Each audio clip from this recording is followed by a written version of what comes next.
বিশৃঙ্খলাকারীদের বিরুদ্ধে কঠোর ব্যবস্থা নেওয়ার হুঁশিয়ারি দিয়েছেন প্রধান উপদেষ্টা অধ্যাপক ডক্টর মোহাম্মদ ইউনূস। নিজ কার্যালয়ে জুলাই অভ্যুত্থানের শহীদ ও আহতদের পরিবারের সাথে সাক্ষাতে তিনি এই হুঁশিয়ারি উচ্চারণ করেন। ডক্টর মোহাম্মদ ইউনূস বলেন, জুলাই আগস্টে এক নতুন ইতিহাস তৈরি হয়েছে। যে জাতি ইতিহাস স্মরণ রাখে না, সে জাতির ভবিষ্যৎ নেই বলে মন্তব্য তার।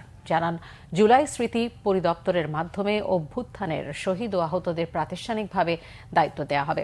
বিভাজন যেন তৈরি না হয়, এজন্য সবাইকে সতর্ক থাকার আহ্বান জানান প্রধান উপদেষ্টা।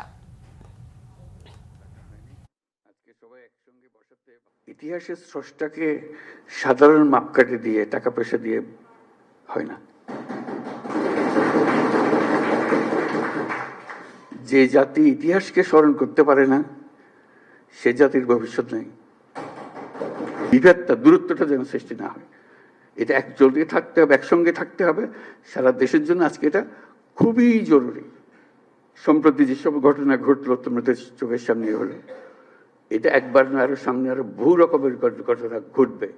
কারণ ওরা তো ছাড়তেছে না তাদের, যে তাদেরকে তাড়িয়ে দিয়েছো, তারা বলতেছে আমরা সহজে মেনে নেব না।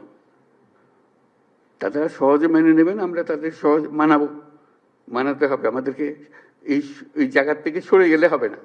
তোমরা একবার জয় করে পুরো বাংলাদেশ নতুন বাংলাদেশ করে ফেলেছো।